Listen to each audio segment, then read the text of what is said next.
when I first came here, thinking I'm not moving back to the UK, so I've really got to blend into the culture. So I tried to sort of, if I'm out with guys and they're talking about American football, I'm still like, I don't understand 99% of the rules. Why is it even called football when they throw it with their hands and stuff,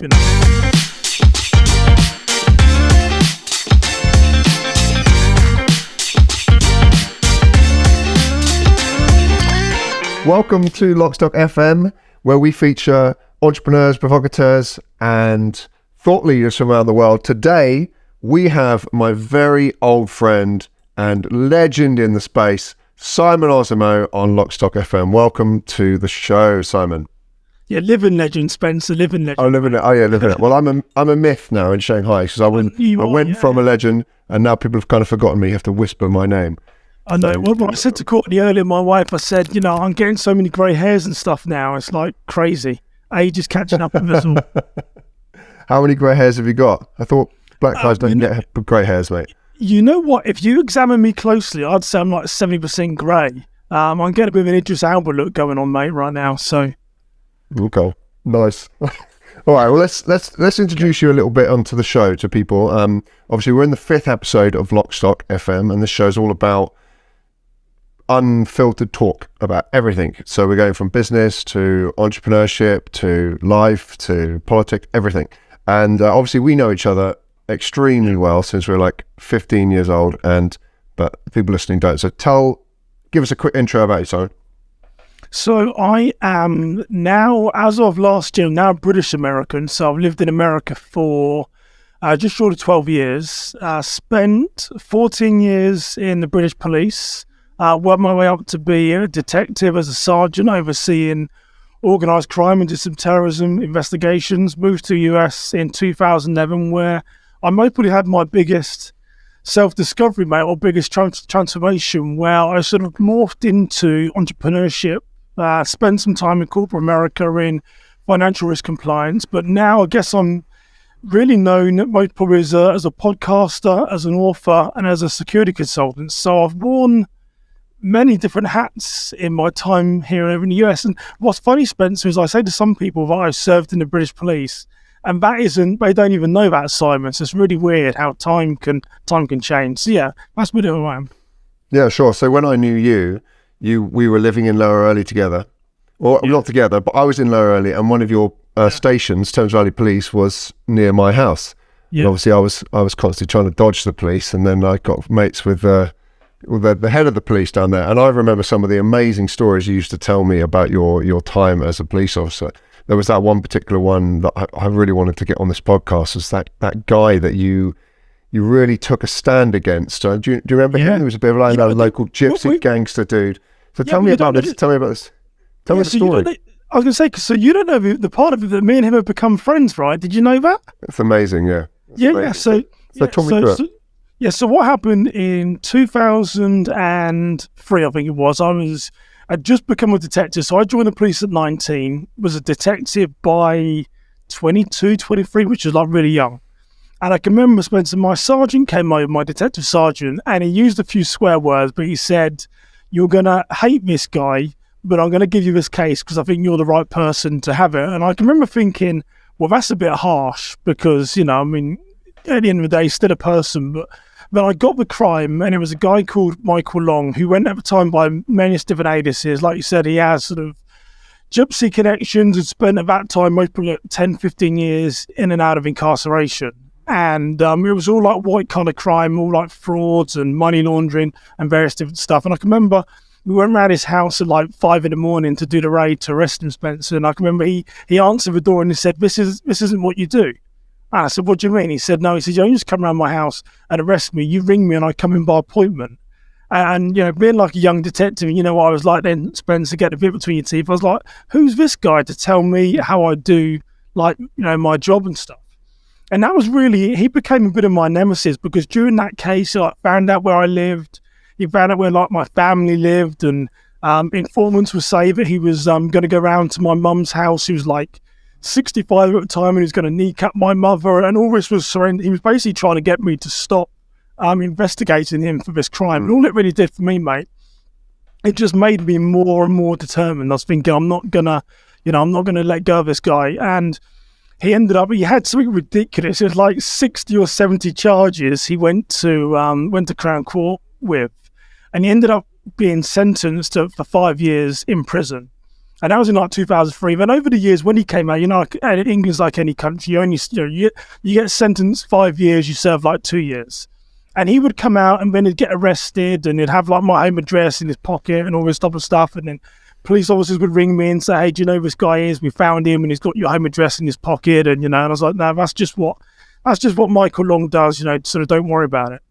You don't need to carry something in your pocket, do you, to know where it's like that? Exactly, yeah. It was, I think he must have wanted it to be found, and maybe that was just because he used to like the game of what it was. And basically, what happened? So he got sentenced, and then I went on to other departments and left. And then it was like 2016. So you fast forward in 10, 13 years, whatever it was. One of my friends in the UK sent me a news article that he'd been released from prison. He said he was turning his life around and he was converting this London Red bus into a home for the homeless. And I should stop here and say that he has an incredible business brain. All he really needed to do was to turn it around for the good rather than like to do crime. He didn't need to commit crime because, you'd have 10 ideas, Spencer. He would have like 100 ideas. Anyway, he got released out of prison, said he was turning his life around, was turning this London bus into a shelter for the homeless. And one of my friends sent it to me because he was basically calling him out and saying, there's a scam in here. And I was like, yeah, this guy's my nemesis. I know him better than he knows himself. I said, I can't see the scam. And for whatever reason, Spencer, I was working in corporate America. So it's like first in the office, last out of the office.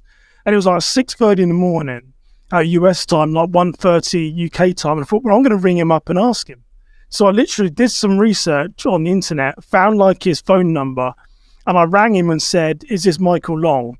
And as soon as he answered, I knew it was. And he said, yeah, who's this? I said, you may or may not remember me, but I said, I'm Simon Osamoh. I'll put you in prison for 5 years. I was just sort of, ringing to touch base.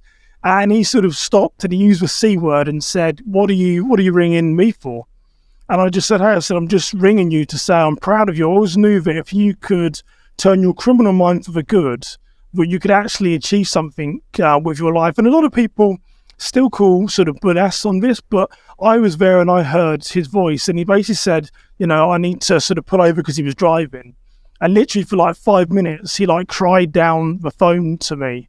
And he had a really sort of honest, authentic conversation. And as soon as I hung up the phone, it was like when you're dating a girl for the first time. And as soon as I hung up, he sent me a text message and it was very similar. I think I've still got it on my phone somewhere now. He just said, can you forgive me for the things that I've done? I said, look, you don't need my forgiveness. I said, just keep doing the right things that you're doing and just sort of stay away from the life of crime. And then over the next couple of months, Spencer, me and him had like numerous conversations over the phone and stuff. And he said, when I was in prison, he said, I wrote a book about my life. He said, can you proofread it for me? I said, I'm an ex-detective. I can just about spell my name. Never mind, read books and stuff and proofread it for you. And then he sent me a copy of the book, and I've still got it now.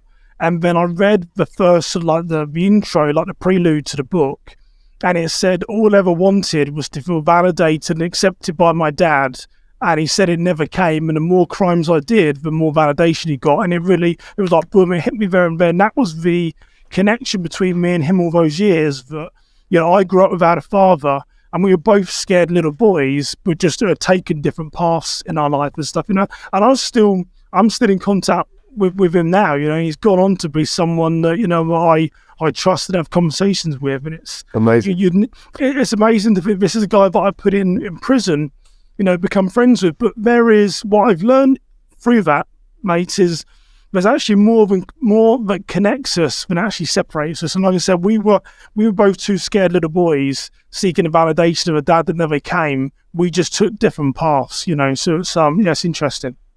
So it's it's a great story, Simon. Thank you for sharing that with me. And I kind of knew bits of it because obviously I was there, friends with you whilst you were going through it. Yeah. And I remember you being sometimes you're like, fuck, this is pretty serious. Yeah. And you had to use I'm writing a book as well, also like you are, and The Art of Belligerence. And that is a story that I want to put in my book, if you don't mind, because for me, that is use it. The utmost of belligerence right there to get you through that difficult moment. And actually now when you look back on it, it's like there's just an amazing story that's actually made you, hasn't it? It's part of yeah. Well, here's an interesting thing as well that stemmed from it. So, we've had numerous times after when, he's contacted me and he had been arrested. So like post us becoming friends, I said, you've never had anyone that's been there for you. I said, I'll always, if anything happens, ring me and I'll do what I can to help you.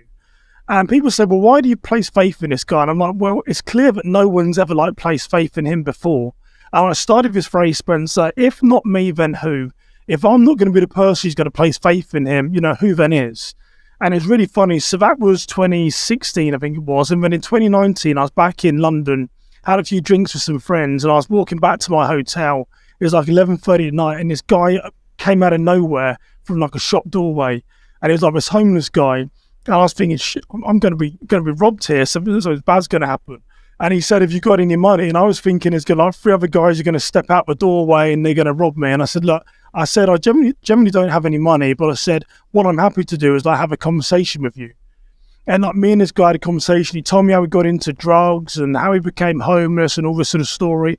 And we must have been talking for 20 minutes. And then he started crying. I was like, this is the second time I've made a guy cry. I was like, I don't know, what are you crying? Yeah, I was like, what are you crying for? And he said, you're the first person today that's made me feel like I'm actually a person just by having this conversation. And it's interesting because I previously would have just walked on by that person, just said, no, I don't have anything. But it's really because of a sort of the Michael Long as to how it changed me.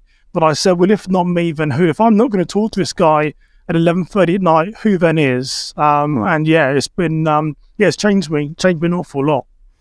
Okay, so has that made a big impact on, since you moved to the US, obviously, one of the things that you got involved with is religion. When I first knew you, you were typical rude boy, having a good night out. We met at a night out in one of our friends' theatres, right? And I was rapping as MC. I was rapping as MC White Boy. You remember that, yeah. Yeah, and you were like, "Who is this MC fucking White Boy? What is he doing?" And I remember that because I did a track called "Beat It." I know I've lost the track now, but it was pretty funny, right? Was it back? I was 17. I've still got it, mate. I've still got it. No, you can't. Not allowed it. Delete it. If I don't want to know it. So when we were both young men, right? You were a few years older than me, and obviously just having a good time, getting stuck into different stuff. And over the last, since you moved to the US, you've got into religion. You were doing some work with the security for churches and stuff. Yeah. So tell me about that, because I'm not religious. I believe in something. I know that there's something out there, because obviously we can't even understand consciousness. We can't understand infiniteness. We don't understand how we were created. The whole thing is theory. So we don't really know. So I believe in type 7 type 7 civilizations that are able to create us, and they become kind of like what we perceive as God. But you are now working with a Christian church. So I mean, I won't get too deep on religion because it's going to turn all your people off. But the to sort of come where my faith comes from was there was a time, and I can't remember when it happened, but when you have adversity in your life, it's most often when you sort of go to your deepest place. And me and you got to get deeper, Spencer. We don't even do this. Okay. It's good stuff. Well, it's been a while since we probably caught up, hasn't it? It's been a while. Properly. So this is why actually one of the reasons why I really love doing this podcast is, first of all, I'm getting a load of my friends on, and I'm getting actually have a sit down for an hour, talk about everything. No telephones around. You just sit, and I'm really enjoying it. Okay, that's good. That's fun. Yeah. Well, the first thing I say about the Christian faith is that Jesus existed because the Romans crucified him, so who he was is up for debate, but the man did live and breathe on earth. But anyway, getting back to sort of me is so, I've sort of touched on, grew up without a father, so my parents separated before I was born. Mum never remarried, so I never had a father figure in my life. And I think there's been... Apart from me. Well, apart from you, when you were literally this guy, MC White Boy in the house. I think you might have led me more astray, Spencer, with Agile Far. But and there was a time. So like I said, it's when you have adversity that you probably look most deepest in your life. And I can't remember why it suddenly came into my mind, Spencer, but I was thinking towards my dad, which is where a lot of my sort of hurt and pain comes from. And then I used to blame my dad, saying, well, you sort of abandoned your family, you weren't a nice guy, this, that, and the other. And then I started thinking, well, actually, maybe it wasn't my dad's problem. Maybe my granddad was the problem, and he didn't train or teach my dad how to be a man and own up to his responsibilities and all this type of stuff. And I think just then it really changed my mindset surrounding how I'd been looking at my life, and just sort of seeking, I was mostly open more to the idea as to, well, what is life, and what are we actually here for? And I think that's when I went sort of searching. And it was really random, because that day I think I was just going out for a ride on my bike, and then that thought just popped in my head, thinking maybe my granddad was the issue, maybe my great granddad was the issue. And I just went sort of seeking a deeper understanding as to, what am I here for, and what is my life? Well, one of the things that I have noticed, obviously, about you, you've got two wonderful children, haven't you? And and I've always said, like, I don't have children yet, but I desperately want them, and I'm obviously searching for a wife right now. You can apply by contacting my assistant Leah at vmg.amg.asia. Send your emails in with the full CV, pictures and everything. But I've always thought that when you have children, the most important thing is to make sure that you give your children the best opportunity. If you don't necessarily have, for instance, like a big job, or you're not making loads of money, or you're not like particularly well off, and you can't have this mindset, oh, it's not fair, everyone else has got more than me, blah, blah, blah. All the best thing you can do is just make sure you give your kids the best opportunity to make more, or have the best life, or be put in a certain way, or be brought up in a certain way. Passing down your failures to your kids is just an absolute no-no, isn't it? So if you're in a kind of like a broken family kind of thing, you have to break that. It's your responsibility to break that chain and make it good. And I remember when you moved out to the US, you were a little bit lost, weren't you, for a little while? And well, I think everyone goes through that period of self-discovery, mate. Yeah. And then now you have two kids who are how old now? Well, so 9 and 12. And here's the interesting thing on that as well. I think part of me being lost was because, raised single parent, very low income, had to spend many years of seeing people have the possessions and material things that I thought would bring happiness. And, once I got those things, because there's a certain, we might talk about privilege later, who knows, but I think everyone's privileged to some degree. And I think when I got those things, when I moved here to the US, I think I had 5 or 6 houses, and I looked around, I had a lot of money, a lot of the things I wanted, but I wasn't really any happier, and I wasn't any more fulfilled. And I think you're right, is those moments as to when I lose sight of the personal possessions, but all my sons want is my attention. I think when I look at it, Spence, I had this conversation with someone recently, when I'm dead and buried in like 2 or 3 generations down, then my great grandkids are never going to say, tell us about the car that great granddad Simon used to drive, or tell us about the house that he had. They're just going to say, what was he like? What was he interested in? What did he do? And when my sons ask me about my dad, they're the questions that they have. They don't really care, what he had. They just want to know about him. So I think we can all get lost in the material things in the world, but all my 2 sons ever really want is that attention from their father. And they always try and drift back to that, because my Achilles heel is always thinking it's personal possessions, it's money, and it's wealth. And it's not, because I'd be incredibly surprised if my great-grandkids say, how much money does Simon have? They're just going to say, what did he like to do? Who was his best friend? What did he, do to relax and stuff? Does that make sense? Makes total sense. What did you earn as a police officer 20 years ago in the UK? Yeah. So I it was like 35, 40 grand, something like that, I think it was. Yeah. It was reasonably okay, actually. I feel like a lot of those sectors have, through inflation and through cost of living, those haven't really changed for the police officers in the UK, I don't know. And I think a lot of it, you don't go into that for the money. I mean, you like some of the stories and stuff. But who the fuck wants to be a police officer now? It's a pretty tough job, isn't it? With social media has basically just destroyed any kind of chance of doing, you're damned if you do, you're damned if you don't in that job. No, I wouldn't want to do. And even my boys now, sometimes Spencer, mates who are youngest, will say he wants to be a police officer, and I'm thinking we'll see when the time comes, but it's a dangerous and scary job, Yeah, and I imagine even when I look at obviously social media stuff, when I see the US, it's even worse. You have to do in the US. You weren't a police officer in the US, obviously, but I imagine that you can see what's going on and have a good thought position on it.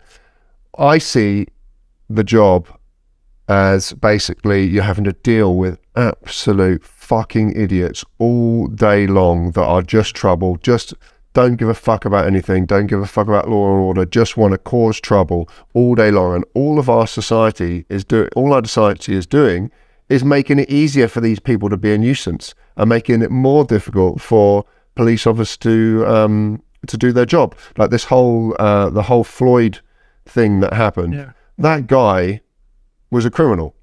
He was a pain in the arse for society. Okay, yes, he didn't deserve to die, and probably that guy did a bad job treating him that particular day. But you can imagine how tough his job was dealing with people like that every fucking day, and everyone has a gun.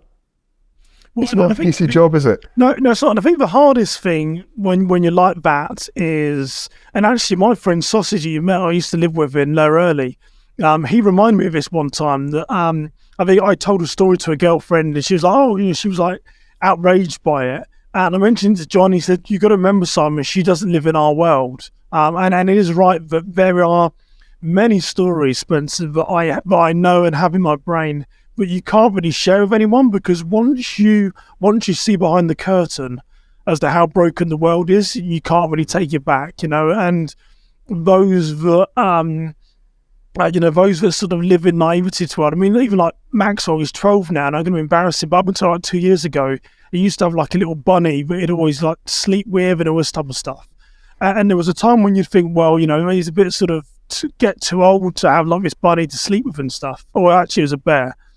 But the reality is that I want him to stay as naive to the world as possible, because the world is a very broken place, and the challenge of being a police officer is where you're seeing so much, it really does affect you. And I think if you don't seek like help professionally, it could really consume you. It really is, yeah. Mm.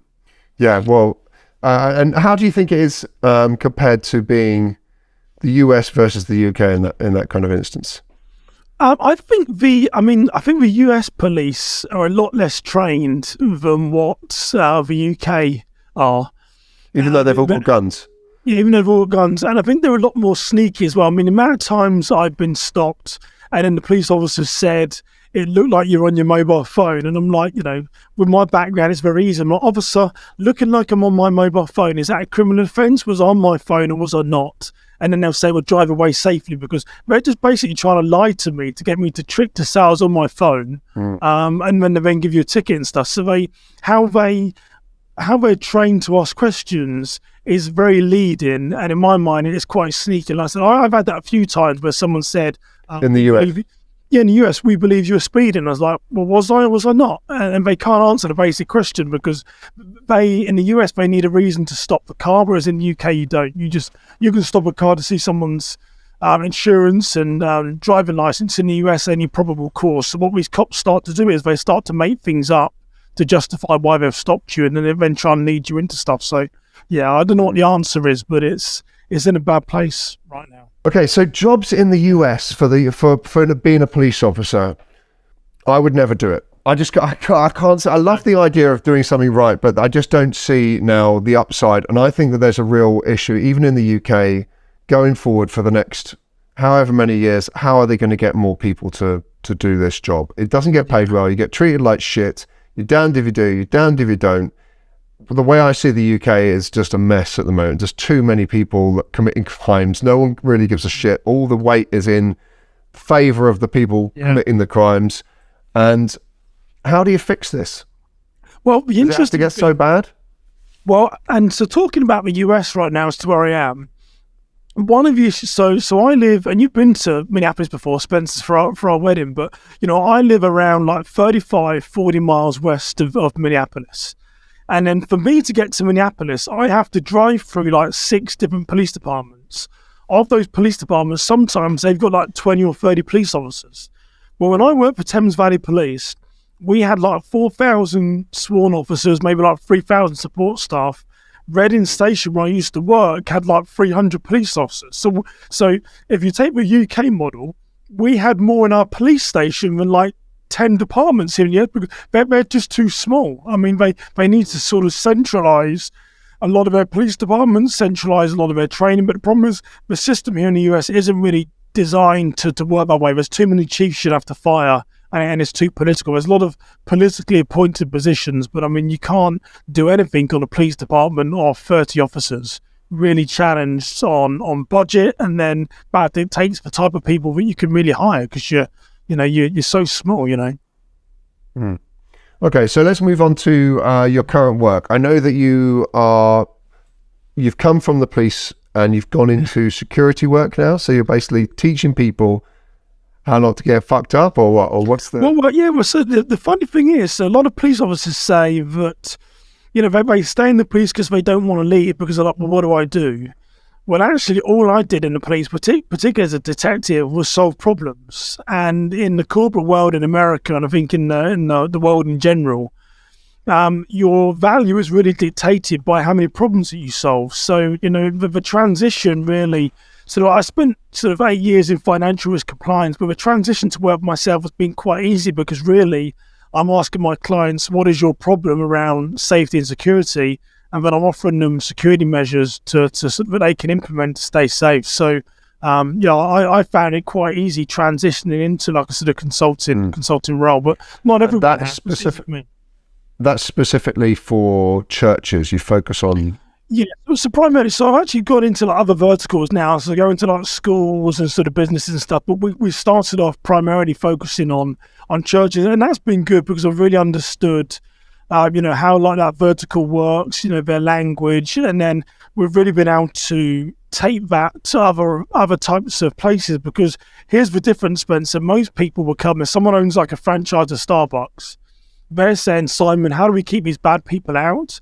Whereas a church is saying, we've got bad people inside, how do we keep everyone safe? So once you've worked in that sort of area, it's very easy to then go to others and offer them solutions and stuff. I have got a real issue at the moment about Christianity, because I feel like it's too... And one of the things, actually, I mean, I don't want to quote Andrew Tate here, but one of the things he did say, which I found really quite powerful, is where Christianity is so tolerant of everything. In a great way, that's good. But in a way that, if you're tolerant of everything, then what do you actually stand for? What are your morals? What can you not accept? What do you have to try and make better in life? And I found, ever since I've grown up through the UK, is that I was baptized my mum's a Catholic, but she's not really a practicing Catholic. It's just kind of like just in case kind of Catholic kind of thing. One of those kind of people. And I'm kind of like similar. I'm not even just in case. I just don't believe it. But like I said, I do think there's something. I just can't explain what it is. But obviously, I've been brought up in a Christian way. So how to treat people and our morals. That's kind of our country, and the same as you. You're an English guy, same as me. That's our background, right? But then in England, I just see it just being eroded. Our kind of culture just being replaced through unchecked immigration and through the growth of Islam, basically. My apartment in UK is in E1 on Lehman Street, and I walk out, there's a big mosque down the corner, and every day I walk out, I'm like, some guy's trying to teach me about the Quran, and I'm like, yeah, okay, I like religious freedom. I like the idea to be able to do all the things you can, but when one group grows so much faster than the other because the other one is accepting of everything and the one won't accept anything at all, in the end, it's going to be the one that doesn't accept anything at all that's going to be the faster growing and much bigger base. And I've got this real worry for the UK is going to be, well, we're just going to be like an Islam nation in the next 30. But I'd also say that, I mean, the good guys, I saw on Facebook the other day, someone posted about the new Avatar film, and he said that he left halfway through because it was just boring and it was the same as the last one. But I mean, I think films and stuff are a great representation of life, because good guy gets into argument with a bad guy, bad guy comes towards him, then good guy wins. Good guy wins the girl, or good always prevails. So I think you do have that, and I think that is generally life. Most films you look at, it's the same script, isn't it? A guy goes up against a bad guy, a good guy wins. And I think when you look at Christianity, it's not so much accepting, it's surrounding, placing faith and believing that people can change and they can turn their life around. If someone's murdered someone, doesn't mean you say, oh, no worries there. That's okay that you took his life. It's more surrounding, okay, what are you going to do going forward to make that change? Using Michael Long as an example, what are you going to do knowing that you don't want to live this life anymore and you want to make a change? And I think that's really what Christianity is based off. It's not as in, hey, we're just going to ignore all the stuff that you've done. Well, I mean, with regards to like safety and crime, I've obviously also spent a lot of time in Dubai, and Dubai is obviously Islam nation, Muslim state. They're the opposite. And they are, but they're so safe, Simon. No one commits any crimes. It's like a utopia out there. Nothing goes wrong. Whereas you go back to London, it's an absolute shit show. People chopping each other's arms off for watches, like smashing into shops, taking stuff because our laws have gone, so they've just become so impossible to enforce. That's what the police are doing in Dubai, Spence. I should imagine if for those that do steal, they're having their arms chopped off and stuff. Well, I kind of agree with it. I kind of think that's the way it should be. I've got this viewpoint, Simon, that I think it's better for 95 or 99% of people to prosper and 1% to fail, rather than 100% of people to live in a shithole. That's kind of how I feel. And I've always felt like the more you curtail the police, yes, okay, you can get to a point where you get rid of corruption and you get rid of the bad actor. And there's always a bad actor in any industry and anything. So there's always a police officer that will abuse his power a little bit. It's just natural. You can't ever stop that. So if you spend all your time trying to police the police, reducing their effectiveness and ability to actually do their job, you're not benefiting the majority of people. You're actually making it more difficult. Whereas if you just let the police do their job, give them power, then what happens is, okay, there's a couple of bad actors, but people know that, and they make damn well fucking sure they don't get in problems with the police, because if they do, they know that there's a chance they're going to get badly mistreated or something's going to go wrong. So the police become like the biggest kind of gangsters of them all, maybe. But I just feel like it's a better way to be. I don't know, just stay out of the way. Whenever I've lived in China or when I've been in Dubai, you just don't even think about getting involved in the police. If the police turn up, you're like, yes sir, do whatever you say. Yeah, okay, yeah. Please just let me go, whatever. Whereas in the UK, you're like, yeah, what do you want, mate? It's not my fucking, this is my town, and you can't touch me, I'll sue you, this kind of stuff. It's, for me, it's embarrassing. I think you must need to find the middle ground, because some of these places in the Middle East, and mostly China, I mean, they're ruling by fear and intimidation. So, I mean, it's not really sort of voluntary compliance. I mean, the person knows if they go back down to Chinatown, it's not going to end up well for them. So I think it's just a difference in mindset. But there's most probably is a middle ground, because you're right, the police in the UK are respected, like the police here are respected, but I think a lot of the Arab countries, they're ruling by fear and intimidation, which isn't right either. So you got to find a middle ground, because you're not seeing those people that they're hitting with a big stick and they're cutting hands off, but it's sure as anything is happening. Well, in most cases, those people probably deserve it. I don't know. Maybe I'm a bit totalitarian. I'm a bit out there. But I thought the only viewpoint I have of the UK police is seeing them in Gay Pride Week wearing like rainbow shit and dancing around like and I'm like, that's not a police's job to promote an ideology. Like, get on with the job. I want to fear the police a little bit. I don't want to be in trouble with it. Yeah, and I think they would just see that as like community policing, as to being accepting of all and stuff. I mean, they have to sort of represent the communities that they police and stuff. But but there's some of us that have to get so involved. I mean, there's still got to be police officers and objective and stuff, I just look at them and think pussies. But there we go. That's I'm probably quite out there. All right, so let's talk about being an Englishman in the USA. Yeah. So what's it like? Do people still ask you, do you want a cup of tea, Simon?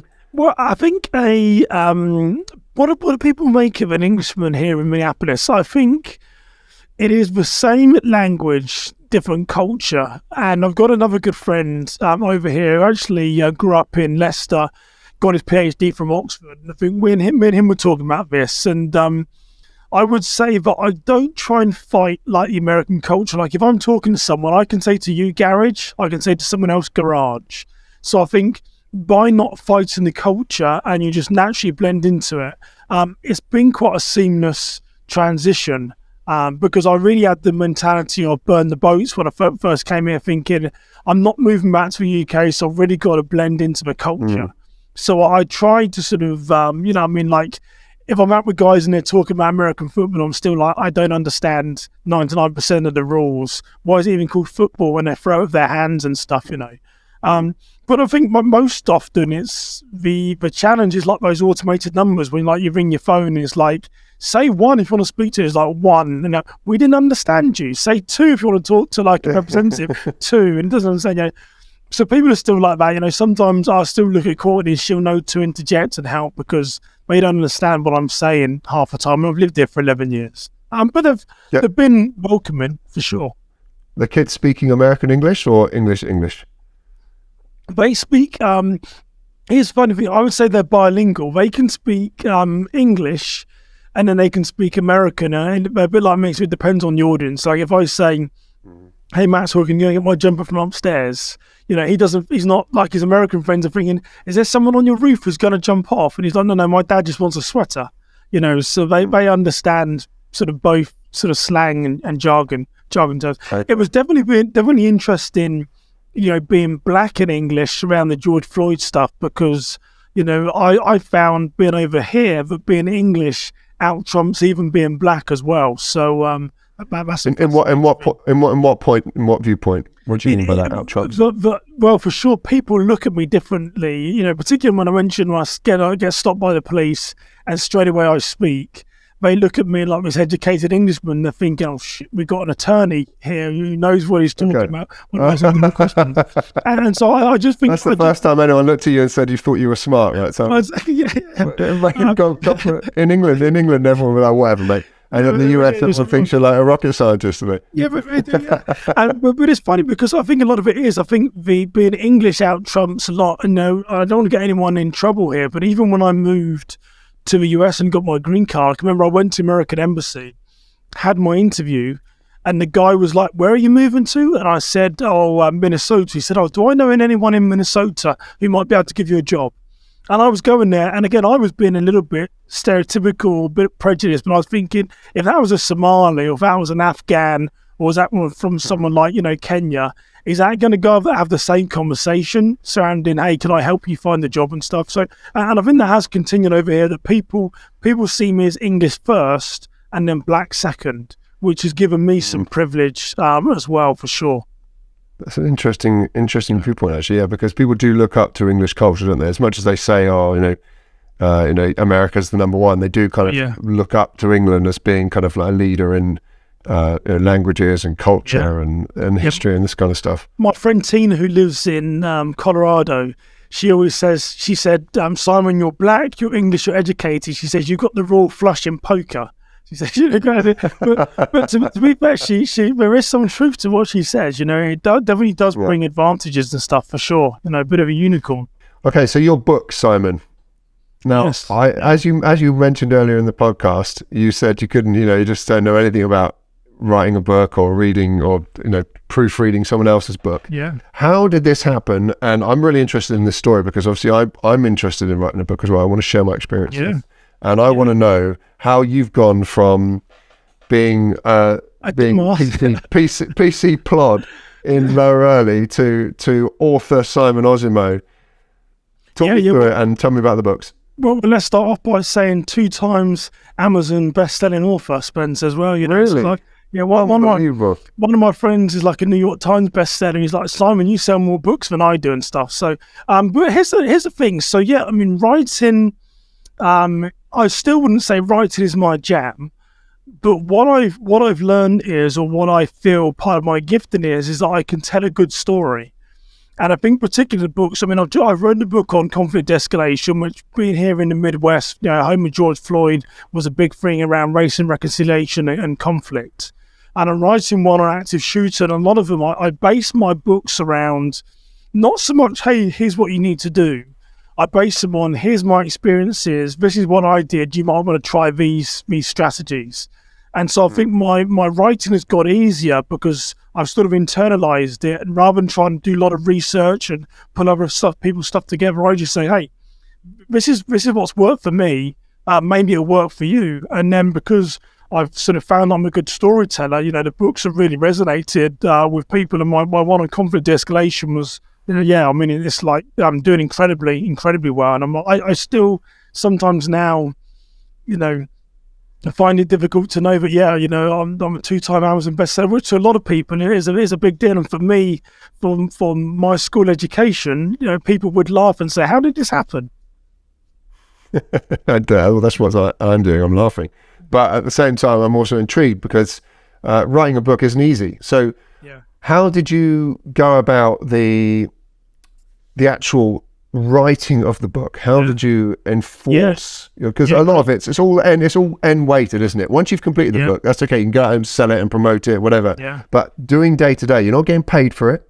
You've got no real end. Well, you've got kind of an end in sight, but you don't know exactly when that end's coming. So, how do you motivate yourself to write that book, and how long does it take? So here's my process as to what I do. And I said, this isn't necessarily going to work for you, but this is what I found has worked for me. So I actually write down the outline. So I'm just writing a book about how to survive an active shooter. You can see, I'm the guy that always brings the room down in my stories and things I'm doing. It's like how to survive an active shooter. But I start with the framework.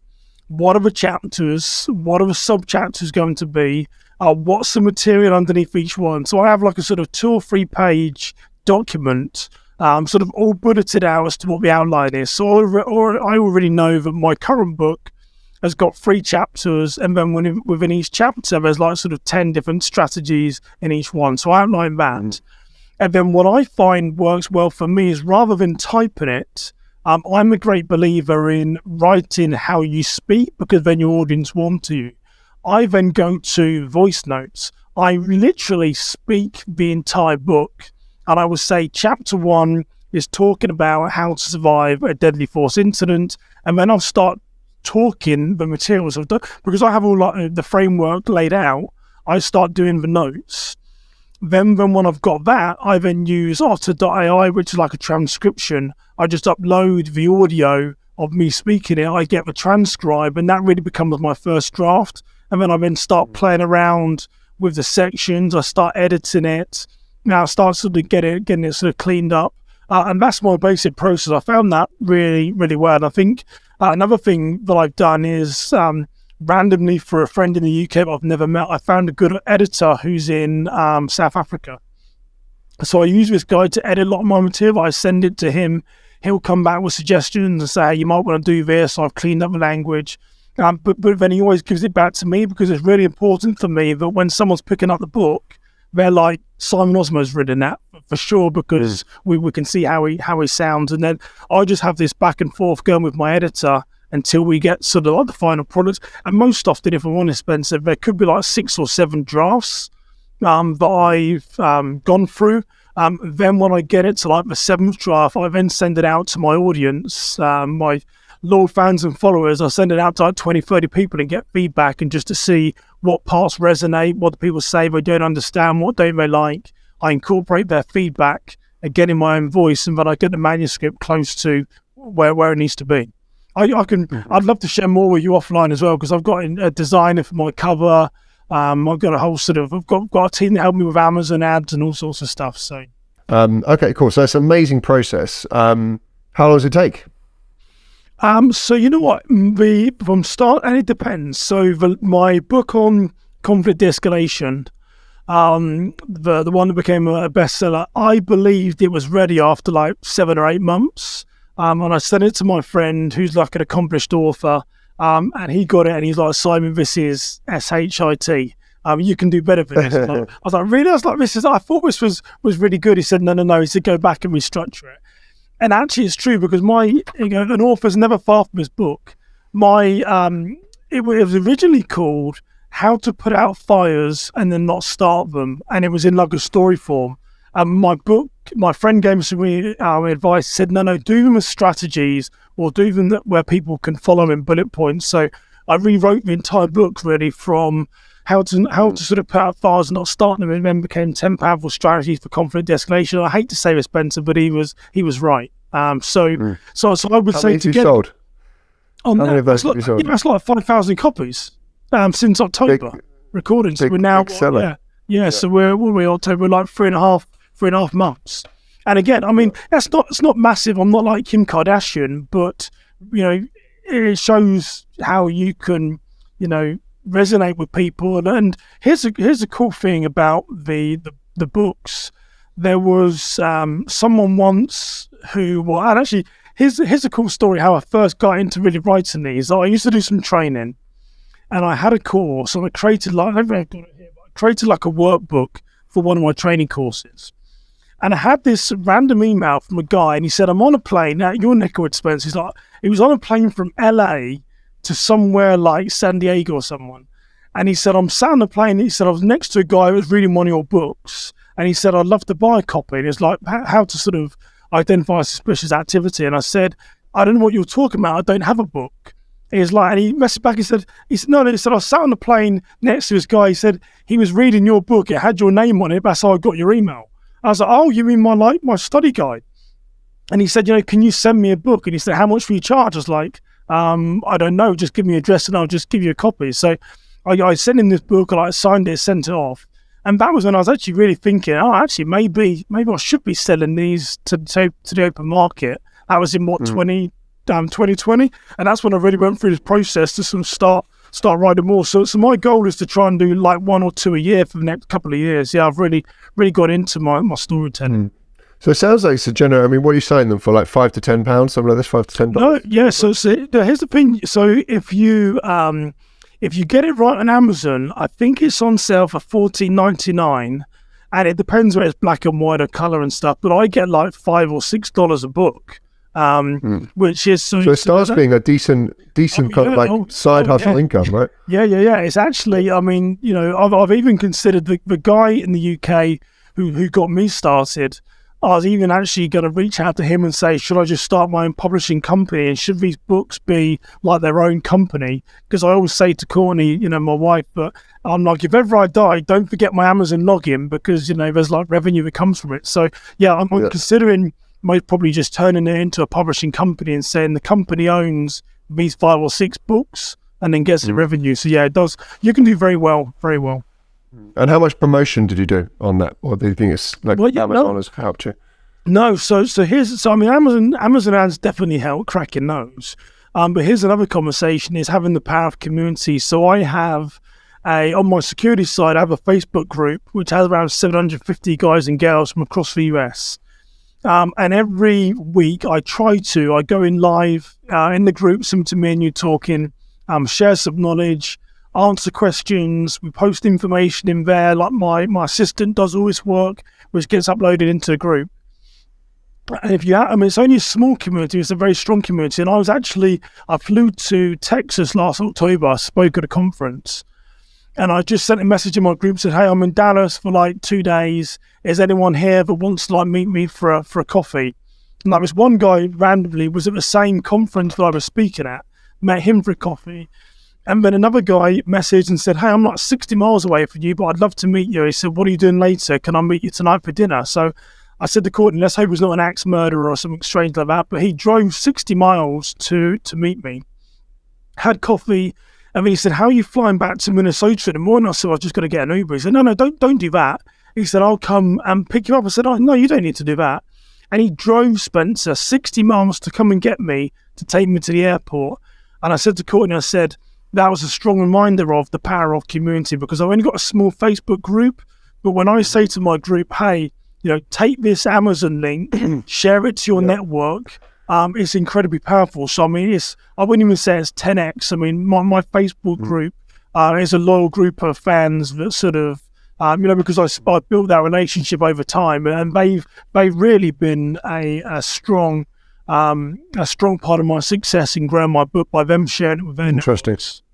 Yeah. Okay, so when you say vote for Osamoh, they'll come and vote for you. And vote for Simon for president. Yeah, I don't actually know if I can be president being a British. You're not allowed. I don't know. Yeah, I don't think I'm allowed to. Yeah, you have to be unless you're Obama and you're born outside the US anyway. Well, yeah. So you've also got a podcast. Yes, yeah, and that's really Tell me about the podcast. Yeah, so how I became podcast really came about just like you. I mean, I'm. And I think it stems from my time in the police. I'm fascinated with people's personal journeys, mainly because of my own sort of transformation. So it's called Who I Became. And I love to focus on how people became who they became. And Spencer, we've been saying this for a long time, but you've got to get on. We've got to get you on there and stuff. But I mean, I've met some really cool people. Who have I become, Simon? I've got no idea. I still you're still trying to figure out. I hope you get there, Spencer. We'll dig deep. But I mean, I've interviewed some cool people. I interviewed like Carol Baskin from the Tiger King. I saw that one, yeah. I interviewed a guy who's not too well known, but called Jay Foster. He's the founder of Reebok. You'd like this guy. He sold Reebok to Adidas for like £3.6 billion in 2006. He's like an 87-year-old billionaire. And I mean, I had like 2 hours with him, Spencer. We cut it down to an hour. Incredible guy. And I said to him, what advice do you give to entrepreneurs that are looking up to you? Because you're at the top. And he said, Simon, he said, there is no top. He said, if you're at the top, he said, you're just looking down on other people. He said, for every goal you set, there's always another milestone. So it's fascinating. And I said to him, I said, as an entrepreneur, I said, how do you know when to stop? When someone says, this is a bad idea, it's not going to work. And he said, so you look at him thinking like he's a multi-billionaire. And he said, Simon, in the early days of Reebok, he said, me and my wife spent 3 years sleeping on a mattress on the factory floor. And he said, every night my wife would say, you've got to sort this out. You've got to sort this out. You've got to sort it out.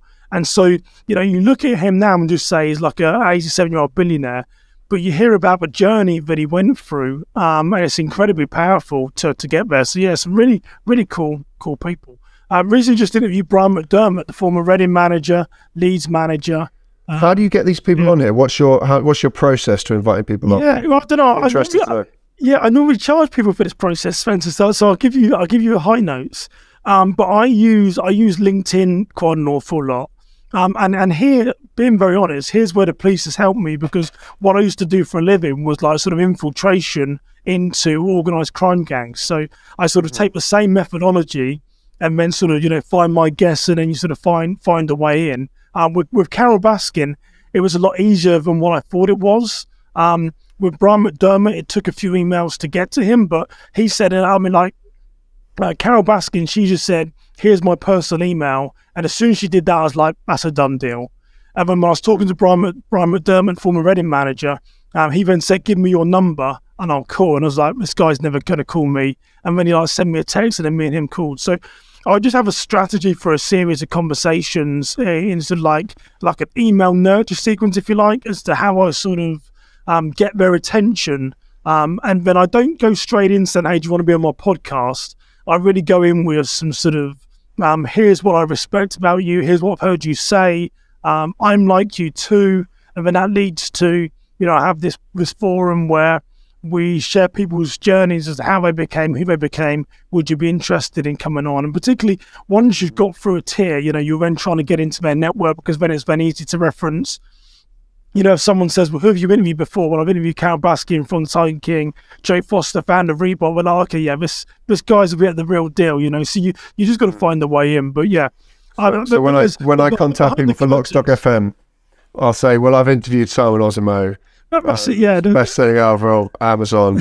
You know, I mean, I'll be able to get anyone I want, right? Yeah, sure. The Kardashians will follow, but it's also a part of that. So once you've then interviewed someone, is then trying to get into their network as well and trying to find the way in and stuff to do it. So yeah, you know, it's for me, it's been cool. It's been a lot of fun. Like you meeting some really, really interesting people, fascinating people. Yeah, well, I'm just getting started with this story, with this kind of journey on Lockstock FM. Obviously, I've got a decent network from my DJing and my entrepreneurship, so I've got a number of people I can invite in. But I'm kind of leaning on my friends like you to get this started, basically, to get people in, people that already know me, that were prepared to spend a bit of time with me and talk about their stories. So, yeah, so thank you very much for coming on the podcast anyway. That's a, you know, really appreciated on that. No worry about it. Well, and I'll give you my strategy offline. If any listeners want to know, they've got their own podcast, I'll happily share behind the scenes. You can reach out to me. But Spencer, me and you can talk offline, and I'll give you a step-by-step strategy that I use to find some of the bigger guests. I want to know, are you voting in the US? Do you get that you have US citizen? Now I can vote, yeah. So I actually... But here's a funny thing. So the first year, so I became an American last April. The first voting system was like November when I could vote. But I didn't have COVID, but I had a really, really, really bad flu, and I couldn't even leave the house. So like I'd geared up for learning all about elections. Who am I going to vote for? What am I going to do? And Courtney's like, I can drop you off down there to do it. I was like, no, I don't even think I can like get in the car, I was that unwell. So yeah, I haven't yet voted over here, but I can. So next year. So are you? So current state of American politics. Yeah. What is going on with that Pelosi story? Have you seen that video? Well, the husband who got attacked and stuff, yeah, it's all very bizarre. He had a dude with a hammer in his house and they're looking at each other. What's your take on that? What the hell is going on? Yeah, I mean, anyone who's like so high profile, like his wife was, I don't know too much about him. Obviously, his wife was, political position, but there's a backstory that we might never get to, but it's a very bizarre. But there are those people out there with mental illness that are just like crazy and just do turn up around people's houses. But it seemed a very bizarre video. And I saw the police officer's body cam from when he first walked in. There's a backstory that we're not going to get, but very, very strange. Very strange. They wouldn't release that stuff. I mean, the whole kind of Democrat position is all smoke and mirrors with what they say and what they do. And that's kind of why I've always been like on the kind of Republican leaning side, because I feel like it's better to be someone that says what you do, even though people might necessarily not like what you say and do, as opposed to, I feel like people in the Democrats or on the left leaning they just say what you want to hear, not necessarily do what you need to do. And I think the problem with, who would I vote for right now? I honestly don't know, because I think on both sides, there's a lot of smoke and mirrors. I think on both sides, there's a lot of justifying for position. And I think on both sides, there's a lot of incompetence right now. And I think it's just like in the UK, but I don't really know. I don't really know who's being truthful or what is the best solution right now, particularly here in the US, when you're talking about firearms and when like the gun control is heavily up for debate. The Democrats want all guns outlawed, the Republicans are never going to give them up, and we're going round and round in circles. And time and time again, innocent people are being sort of murdered by gun crime while they're still talking about it. Yes, I don't know. Well, I mean, that's one of the big differences I feel between China and the West, or the East and the West, actually. It's not just China, it's most Asian countries. They operate in a much more efficient style of government where democracy just isn't part of it. And living in both those styles of government, I definitely feel disillusioned with democracy and its importance. I just feel like most people, and this isn't a disrespect to people, this is just the truth, this is what I feel. Most people just don't need to have a say in how things are run. One, they don't really know what's best for them. And two, they're just basically used as useful idiots. So they're just kind of like fed this information and they vote on their emotions. And of course, I always liken it to the doctor and the candy shop owner as a kind of voting situation. If you've got a doctor, two people going for it and you want to vote for one of them, one's a doctor and he says, well, look, mate, you've got to cut your arm off because you've got an infection, but long term, this is the right thing for you to survive. And then you've got the candy shop man who says, don't worry, mate, I'll just give you some sweets, they'll taste good. Most people are going to vote for the candy shop man, aren't they? And that's kind of what I feel like democracy is like, spending most of your time in power just trying to get in to the next stage of power and never actually putting into place policies that are good for the long term of the country. Whereas somewhere like China, whether they're right or wrong in how they're doing it, they have like a 50, 60-year plan for their country. Yeah, I do. Which they're implementing, and every decision they make is based off, right, how is this going to impact the next 50 or 60 years? And it's so much more efficient, so much more powerful, and that's why they've been able to grow so quickly over the last 30 to 40 years, whereas countries like the UK are just a mess. I can't even sell my apartments in England at the moment because there's cladding issues or the market's so bad or because of Brexit or whatever. It's just an absolute mess going on there. And whereas in Dubai, for instance, I bought a house, took 30 minutes, Simon, to buy an apartment. No, yeah. In the UK, in the US, you can buy a house in like a week. And here's a funny thing. My apartment I've got in Reading, close to Majeski, I'm deciding this year I was going to try and sell it. And the estate agents contacted me and said, we need all his papers and prove where you live. And I had an American notarize like my address. And they said, no, we went off to the anti-money laundering team and they can't approve that notary. I'm like, you do realise I live in the US. Well, this is the US system. So, you are right. The whole stuff is just complete mess. I'm like, How do they modernize it? How do they make it better? Like without this centralized system, it's just terrible. So I'm of the feeling where I think that in the next kind of 30 to 40 years, the East is going to really outperform the West. Yeah, and I feel like America's at its precipice of its society, and I see like a lot of decadence causing real issue. I've certainly been on a personal journey myself. I've obviously made a lot of money when I was young. I've partied all over the place. I've DJed. I've got drunk. I've had a great time. I never got into drugs, thankfully, because just never been interested in that kind of thing. But I've found that it's not about the party, it's not about the girls, not about the traveling. The thing that I find most rewarding is the discipline. So doing the hard things. And they're hard. I can't always perform them. Like I'm trying to do diets, or I'm trying to do gym certain days, or I try to do ice baths, or I try to behave in a certain way, I try to practice stoicism. It's difficult. I can't always do it. But when I can do it, the levels of reward and feeling I get from that are so much better than the cheap dopamine hits I can get from going out partying, getting drunk, or doing You're not eating your Domino's pizzas anymore, then, Spencer. You've laid those to rest, have you? No more Domino's pizzas. I was a big boy when I left England. I remember those. Yeah. No, it is true, but I think consistency in your life is a big thing, isn't it? I think building that consistency is I've found it really hard as well to stay disciplined around health and lifestyle. I mean, America is very hard to keep your weight down here because portions are too big and it's all fried food, Yeah, you're eating McDonald's and Burger King every day, yeah? Not every day, every other day. I have a day off. To let my metabolism settle down. No, that's so good. The West, and like in America in particular, it's just so decadent now. People have forgotten the cost of their freedom. They think they're just owed it. They're born, they come out, oh yeah, I'm owed freedom. I'm owed a good life. As mate, you're not owed anything. Nothing is free. Someone has to sacrifice. Someone had to die and fight for that society that you live in.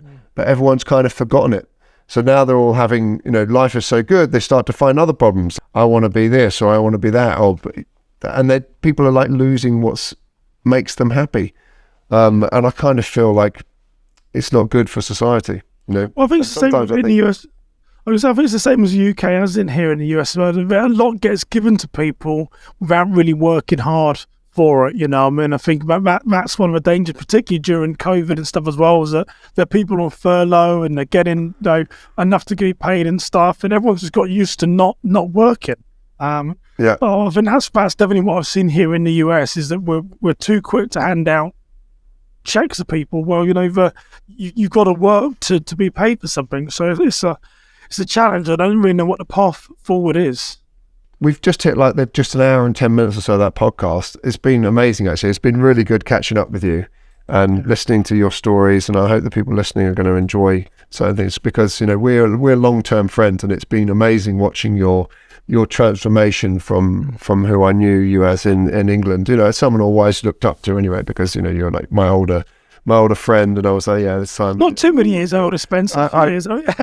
No, not too many. Okay, old enough. A couple of years. When I was 17, 18, you were already 21, 22. Like you were doing you were more of an adult than I was. So I'm going to leave you with we're around 10 minutes, but I'm going to leave you with a story, Spencer, that you can't remember, where you actually helped me. So when you first sold your company, I can remember you came around your house. You came around my house with a Ferrari.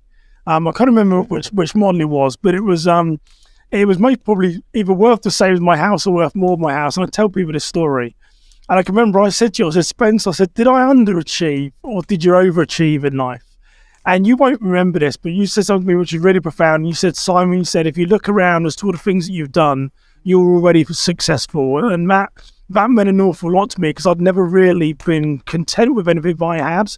And to have your validation as in, hey, Simon, you're doing the right things, that meant a lot to me. So, I've never told you that story. I've told other people, but I'm grateful for you saying that. And I'm sure you can't even remember, because you were mostly just thinking about Domino's pizzas or games or something. But it was a very profound moment in our friendship.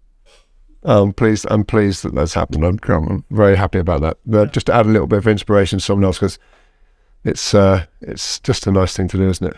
That's great. That's amazing. Simon, thank you so much for being on the podcast. I'm going to put links to all your books to maybe like get a couple more sales. Yeah, let's go for it. I haven't read the book yet. I need to read the book. I don't know if it applies to it. Is there going to be any information in me from this book? Yeah, the conflict escalation. The world is full of conflict. It will help you. There's some good strategies in there that you could use in business for sure as well. Yeah. I'll send you a signed copy, mate. I'll send you a signed copy over. Oh, yes, I'll have it. Signed by the author. You don't put it on eBay, though. Don't put it on eBay. Give my love to your wife and children, and I'm definitely going to come out and see you soon.